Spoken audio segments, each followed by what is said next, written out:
అనేది తేలాల్సింది. దాని మీద పార్టీ ఎలా రియాక్ట్ అవుతుంది అనేది కూడా దట్ ఈజ్ మోర్ ఇంపార్టెంట్. ఇప్పుడు అవన్నీ కూడా మరి కొద్దిసేపట్లో తేలబోతున్నాయి. ఒక్క విషయం రామారావు, ఏదైతే బోండా ఉమా పార్టీ సీనియర్ నాయకులు, ఆయన ఇప్పుడు రెండోసారి ఎమ్మెల్యే విప్పుగా కూడా ఉన్నటువంటి వ్యక్తి, సహజంగా పార్టీ లైన్ ఎట్లుంటుంది, పార్టీలో ఏం మాట్లాడాలి, ఏ వేదిక మీద ఎలా స్పందించాలి అనేటువంటిది తెలియని నేత అయితే కాదని నేను అనుకుంటున్నాను. సో అలాంటి వారు అలా మాట్లాడడానికి ఇంకేమైనా కారణాలు ఉన్నాయా, ఇంకేదన్నా ఆయనకు అసంతృప్తి ఉందా, అలాంటి పరిస్థితులు గతంలో ఏమన్నా వ్యక్తీకరించినటువంటి సందర్భాలు ఏమైనా అసలు ఉన్నాయా? శ్రీహరి ఆయనకి పదవి ఇవ్వలేదు, మంత్రి పదవి ఇవ్వలేదు, లేకపోతే చీఫ్ విప్ పదవి ఇవ్వలేదు అనే అసంతృప్తి అయితే మాత్రం ఆయన చాలా చోట్ల కూడా ఎక్స్ప్రెస్ చేశారు. ఎందుకంటే విజయవాడలో తెలుగుదేశం కూటమి ప్రభుత్వం అధికారంలోకి వచ్చి 2 సంవత్సరాలు పూర్తవుతున్న సందర్భంగా జరిగిన సభలో కూడా జనసేన, బీజేపీ అండ్ ఎన్టీఆర్ జిల్లా టీడీపీ అధ్యక్షురాలు గద్దె అనురాధ సమక్షంలోనే ఆయన కొన్ని కామెంట్స్ చేశారు. అంతకుముందు ఆ పార్టీకి సంబంధించిన విజయవాడ సెంట్రల్ నియోజకవర్గం నేత లలిత ఒక మాట మాట్లాడింది, కొత్తగా వచ్చిన వాళ్ళు పార్టీలో హల్చల్ చేస్తున్నారు అని. ఆయన చెప్పాడు 2019 నుంచి 2024 వరకు కూడా నా మీద 2 సార్లు అత్యాయత్నం మాచర్ల అండ్ గుడివాడలో జరిగినాయి. ఆ తర్వాత పార్టీ కోసం కూడా నేను బైండ్ అయి ఉన్నాను. ఎలా బోండా ఉమా సేవ చేశాడో మీ అందరికీ తెలుసు. కానీ అధికారంలోకి వచ్చిన తర్వాత 2 రోజుల క్రితం పార్టీలోకి వచ్చిన, ఎన్నికలకు ముందు పార్టీలోకి వచ్చిన పార్థసారథికి కానీ, లేకపోతే వాసంశెట్టి సుభాష్కి కానీ, కొండపల్లి శ్రీనివాస్కి కానీ, ఇటువంటి వాళ్ళందరికీ కూడా మంత్రి పదవులు వచ్చినాయి, నాకు రాలేదు. కానీ ఇది party decision, Chandrababu Naidu decision కాబట్టి దానికి మనం అందరం కూడా ఆమోదించాలి. అదేవిధంగా నేనేమన్నా డెసిషన్ తీసుకుంటే మీరంతా ఆమోదించాలి. ఇది పార్టీ లైను, పార్టీ సిద్ధాంతం, అందుకని చెప్పి పార్టీ తీసుకున్న నిర్ణయాల్ని మనం ఆమోదించాలి అని చెప్పారు. అంటే ఈ వ్యాఖ్యల్లో మనం ఇన్ బిట్వీన్ లైన్స్ చూడాల్సింది ఏంటి అని అంటే, ఆయనకి మంత్రి పదవి రాలేదు అనే అసంతృప్తి మాత్రం ఉంది అనేది కూడా మనకి స్పష్టంగా అర్థమవుతుంది. ఇన్ బిట్వీన్ లైన్స్ అయితే మాత్రం ఆయన ఒపీనియన్ అదేగా ఉంది. ఇప్పుడు ఆయన ఏం చేయబోతున్నాడు, కాపు ఉద్యమాన్ని ఆయన తలకెత్తుకుంటాడా, లేకపోతే ఆయన ఏం చేయబోతున్నాడు అనేది అది మనం we have to wait and see. అది ఆయన ఎందుకంటే ఆయన బయట మీడియా ముందు చేస్తున్న వ్యాఖ్యలు చూస్తే మాత్రం ఆయన కూడా చాలా ఫర్మ్గా ఉన్నాడు, వీటి మీద ఏదో ఒకటి తేల్చుకోవాలనే ఉద్దేశంతో ఉన్నాడు అనేది మాత్రం మనకి స్పష్టంగా అర్థమవుతుంది. బట్ మనం ఏం చెప్తాడు, ఆయన ఏం చెబుతాడు, పార్టీ ఎలా రియాక్ట్ అవుతుంది అనేది మాత్రం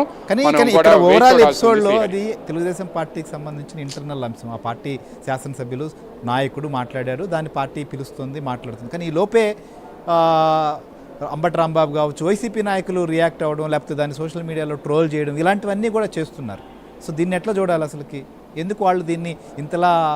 అది సహజంగా శ్రీహరి పాలిటిక్స్లో ఇవన్నీ సహజంగా జరుగుతూ ఉంటాయి. ఎందుకు అని అంటే డెఫినెట్గా అతను అక్కడ అంబటి రాంబాబుతో మాట్లాడాడు కాబట్టి అంబటి రాంబాబు రియాక్ట్ అవుతున్నాడు.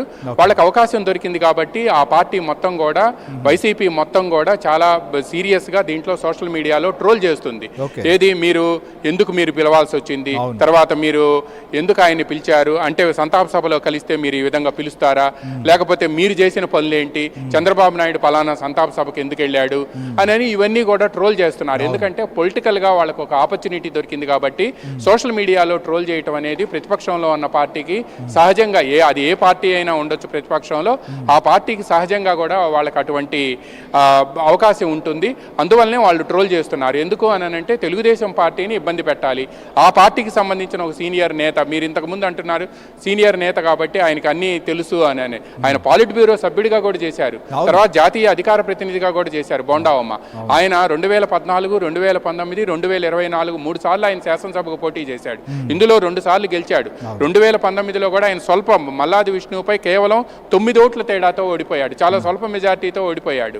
అది కూడా ఎన్నికల్లో కౌంటింగ్లో చాలా ఏదో మ్యాజిక్ చేశారు అని ఒక పెద్ద రూమర్స్ ప్రచారం జరిగింది. బట్ ఇవన్నీ కూడా ఇన్స్పైట్ ఆఫ్ దట్ ఒక పార్టీకి సంబంధించిన ఒక సీనియర్ నేత, పైగా కాపు వర్గంలో ఎంతో కొంత పేరు ఉన్న బోండా ఉమా లాంటి ఒక నేత ఆ పార్టీ హైకమాండ్కి వ్యతిరేకంగా కామెంట్ చేశారంటే ప్రతిపక్షం డెఫినెట్గా దాన్ని ఆపర్చునిటీగా తీసుకుంటుంది, దాన్ని సోషల్ మీడియాలో ట్రోల్ చేస్తుంది, అధికార పార్టీ అయిన తెలుగుదేశం పార్టీని ఏ విధంగా ఇబ్బంది పెట్టాలి అని చూస్తుంది. అందువల్లనే ఈరోజు అంబటి రాంబాబు కానీ ఆయన చేసిన వీడియో కానీ కూడా సోషల్ మీడియాలో ట్రోల్ చేస్తున్నారు. అందువలన వాళ్ళకి అవకాశం ఉన్నంత వరకు కూడా వాళ్ళు దీన్ని ఉపయోగించుకునే అవకాశం ఉంటుంది. అదేవిధంగా ఇప్పుడు పార్టీలో ఏం జరుగుతుంది, తెలుగుదేశం పార్టీలో బోండా ఉమా ఎటువంటి ఎవరిని ఇస్తాడు, పార్టీ ఏ లైన్ తీసుకుంటుంది అనేది కూడా ఇప్పుడు మనం వేచి చూడాల్సి ఉంది. దాదాపుగా ఒక హాఫ్ అన్ అవర్ దాకా టైం పడుతుంది, ఇంకా మరి కొంతసేపు జరిగేటువంటి అవకాశం ఉందా? సుదీర్ఘంగానే మాట్లాడబోతున్నారు అనుకోవచ్చా ఇప్పుడు?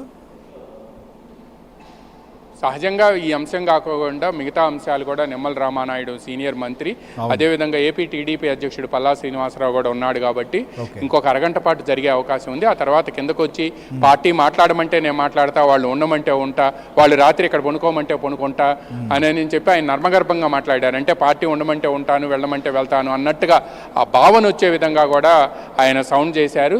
బట్ అది ఏం జరుగుతుంది, పార్టీ ఎటువంటి లైన్ తీసుకుంటుంది, బోండావమ్మ ఏ లైన్ తీసుకుంటాడు, ఆయన పార్టీకి వివరణ ఇస్తాడా లేదా, ఎటువంటి వివరణ ఇస్తాడా, ఆ వివరణలో ఏమైనా ఎలా చెప్తాడు, బయట చెప్పేదానికి లోపల చెప్పేదానికి ఏమైనా భిన్నంగా ఉంటుందా అనేది చూడాల్సింది. సహజంగా బోండా ఉమా ఏంటంటే ఆయన ఎప్పుడు కూడా పార్టీ లైన్ దాటడు. బట్ ఇది ఈసారి మాత్రం ఆయన పార్టీ లైన్ దాటి మాట్లాడారు అని చెప్పి ఆ పార్టీ హైకమాండ్ భావిస్తుంది. ఇప్పుడు ఏం జరుగుతుంది అనేది కూడా చాలా ఆసక్తికరంగా మారింది. మరి కొద్దిసేపట్లో దానికి సంబంధించి బోండా ఉమా మాట్లాడినా లేకపోతే పార్టీకి సంబంధించి వాళ్ళిరువురు నేతలు ఏపీ టీడీపీ అధ్యక్షుడు పల్లా శ్రీనివాసరావు కానీ నిమ్మల రామానాయుడు కానీ వాళ్ళు ఏదైనా మీడియాకు సంబంధించి మాట్లాడే అవకాశం ఉందా అని చెప్పి కూడా పార్టీ కార్యాలయంలో మీడియా అంతా కూడా ఎదురు చూస్తుంది. Srihari. Right, thank you Ramarao. చూద్దాం. సో దీనిపైన అటు బోండా ఉమా కావచ్చు లేదా పల్లా మంత్రి నిమ్మల కావచ్చు, వీళ్ళు ఏం మాట్లాడతారనేది. సో మొత్తానికి తెలుగుదేశం పార్టీకి సంబంధించినటువంటి సీనియర్ నాయకుడు, శాసనసభ్యులు, విప్పు బోండా ఉమా తెలుగుదేశం పార్టీ కార్యాలయానికి వచ్చి ఆయన ప్రస్తుతం జరుగుతున్న పరిణామాలపైన వివరణ ఇస్తున్నారు. సో ఈ వివరణలో కూడా మనం చూసినప్పుడు ఆయన వెళ్ళేటప్పుడు, పార్టీ కార్యాలయంలోకి వెళ్ళేటప్పుడు కూడా ఆయన మాట్లాడుతూ, సో మళ్ళీ మీరు ఏం మాట్లాడబోతున్నారంటే, పార్టీ ఏం చెప్తే అది చేస్తాను, మాట్లాడతారా వెళ్తారా అంటే, మా ఉండమంటే ఇక్కడే ఉంటా, రాత్రికైనా పడుకుంటా, లేదంటే లేదు, మాట్లాడమంటే మాట్లాడతా అంటూ ఇట్లా కొంత నర్మగర్భంగా ఆయన మాట్లాడినటువంటి పరిస్థితిని మనం గమనించాం. సో కాబట్టి బోండా ఉమా తమ మనసులో కావచ్చు, తనలో ఉన్నటువంటి కొంత అసంతృప్తి లేదా ఆయనకు తగిన హోదా లభించలేదు అనేటువంటి భావనలో కొంతకాలంగా ఉన్నారు అనేటువంటిది సహజంగా ఆయనకు అనుచరులు కావచ్చు, వారందరూ కూడా చెప్పుకునే విషయం కూడా.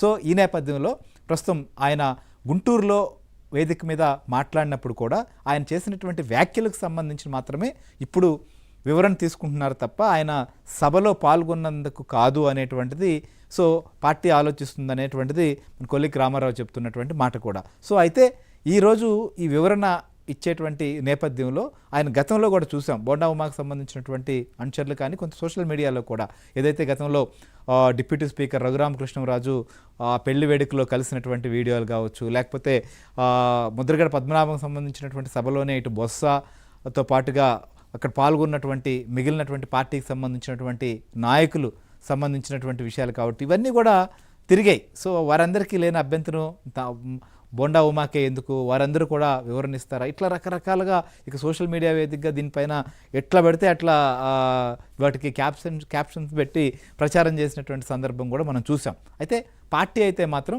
ఎందుకంటే పార్టీలో సీనియర్ నాయకుడు, సో మంచి చెడు ఏంటి, ఏ సందర్భంలో ఎక్కడ ఏం మాట్లాడాలనేటువంటి విషయం సమగ్రంగా తెలిసినటువంటి వ్యక్తి బోండా ఉమా. ఆయన చేసిన వ్యాఖ్యలకు కూడా ప్రాధాన్యత ఉంటుంది, ఎందుకంటే పార్టీలో సీనియర్ నాయకుడు కాబట్టి. సో కాబట్టి పార్టీ కూడా అందుకోసమనే సో ఈయన ఇలా మాట్లాడడం ఏంటి అనే దానిపైనే చంద్రబాబు నాయుడు కూడా సీరియస్గా ఉన్నారు, అందుకోసమనే పిలిచారు అనేది మాత్రం స్పష్టంగా అర్థమవుతోంది. సో ఆయన ఇచ్చే వివరణలో కూడా ఇప్పటికే బయట ఏదైతే ఆయన చెప్పున్నారో అదే విషయాన్ని నేరుగా చెప్పడం, ఇంకేదైనా విషయాలు ఉంటే కూడా వాటిని కూడా చెప్పేటువంటి అవకాశాలు కూడా ఉంటాయి. ఎందుకంటే కొంత బహిరంగంగా మీడియా ముందో లేకపోతే మిగిలినటువంటి ఆయన అనుచరులు లేదా ఫ్రెండ్స్ ఇట్లాంటి వాళ్ళ దగ్గర చేసేటువంటి కామెంట్స్ మాటలకి లేదా పార్టీకి ఇవ్వాలనుకున్నటువంటి అభిప్రాయం చెప్పాలనుకున్నటువంటిది లేదా ప్రస్తుతం జరుగుతున్నటువంటి చర్చ లేకపోతే ముద్రగడ సంబంధించినటువంటి సంతాప సభలో మాట్లాడడం కానీ అక్కడ జరిగినటువంటి చర్చ కానీ అక్కడ ఉన్నటువంటి పరిస్థితి కానీ ఇలాంటి విషయాలన్నింటినీ కూడా ఆయన చెప్పే అవకాశం అయితే ఉండబోతోంది. సో చెప్పిన దాని పట్ల సో పార్టీ దీని పట్ల ఏ రకంగా స్పందిస్తుంది, సో ఆయన ఇచ్చినటువంటి వివరణ సంబంధించినటువంటి విషయంలో ఎలాంటి సంతృప్తిగా ఉంటుందా లేకపోతే ఇంకేమైనా ఉంటుందా అనేది కూడా మనం చూడాల్సినటువంటి విషయం. సో ఈ విషయం పైన ఆయన బయటకు వచ్చి అయితే మాత్రం నేరుగా ఏం చెప్పాననేటువంటి విషయాన్ని కూడా చెప్పేటువంటి ఛాన్స్ ఉంది. సో మరి కాసేపట్లోనే అది కూడా ఉండేటువంటి అవకాశం ఉంది. ఏదేమైనప్పటికీ కూడా పార్టీలో ఉన్నటువంటి సందర్భంలో ఎవరికైనా అది పార్టీ అధినేత నుంచి కార్యకర్త వరకు పార్టీనే సుప్రీం, పార్టీ తర్వాతే ఎవరైనా. ఎందుకంటే ఒక వ్యవస్థలో అది పార్టీ అయినా లేదా మరొక వ్యవస్థ అయినా ఏదైనా ఒక సంస్థ అయినా ఏదైనా అది శాశ్వతం, వ్యక్తులు అనేటువంటి వాళ్ళు ఎప్పుడైనాటువంటిది వ్యక్తులు అనేటువంటిది కాదు అనేటువంటిది ప్రధానంగా పార్టీలు నమ్ముతాయి. ఇంకా ప్రాంతీయ పార్టీల్లో ముఖ్యంగా ఆ పార్టీకి సంబంధించినటువంటి అధ్యక్షులు వారు చెప్పేటువంటి ఈ విషయం కానీ ఆ లైన్ కానీ ప్రధానంగా మిగిలినటువంటి వాళ్ళు కూడా పాటించేటువంటి అవకాశాలే ఉంటాయి. సో దానికి అనుగుణంగానే ముందుకు వెళ్తారు. ఎందుకంటే ప్రస్తుతం కూటమి 3 పార్టీల కలయికతో ఉన్నటువంటి పరిస్థితి, జనసేన, బీజేపీ, టీడీపీ. సో కూటమిలో ఉన్నటువంటి నాయకులు లేదా పార్టీలో ఉన్నటువంటి ముఖ్య నేతలు మాట్లాడేటప్పుడు కానీ చేసేటువంటి చర్యలు కానీ మిగిలినటువంటి వాళ్ళకి కానీ పార్టీకి కానీ నష్టం జరగకుండా ఉండాలి అనేటువంటిదే పార్టీ కోరుకునేటువంటిది. సో అది ఏ పార్టీ అయినా అదే కోరుకుంటుంది.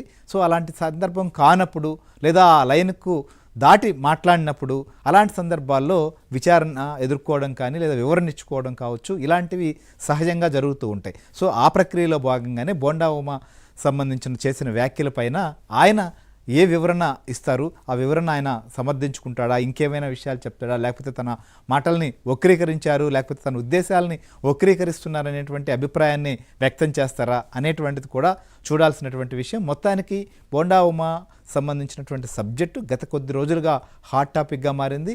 ఈరోజు ఇచ్చేటువంటి వివరణ తర్వాత కూడా ఆయన బయటకు వచ్చి దీనిపైన ఒక స్పష్టత ఇచ్చి పార్టీ కూడా స్పష్టత ఇస్తే ఇది ఇంతటితో సర్దుమణిగేటువంటి అవకాశం ఉంటుంది, లేకపోతే ఏంటి అనేది కూడా చూడాల్సి ఉంది. ఇది ఇవాళ అనాలిసిస్. మరో అంశంతో రేపు కలుద్దాం.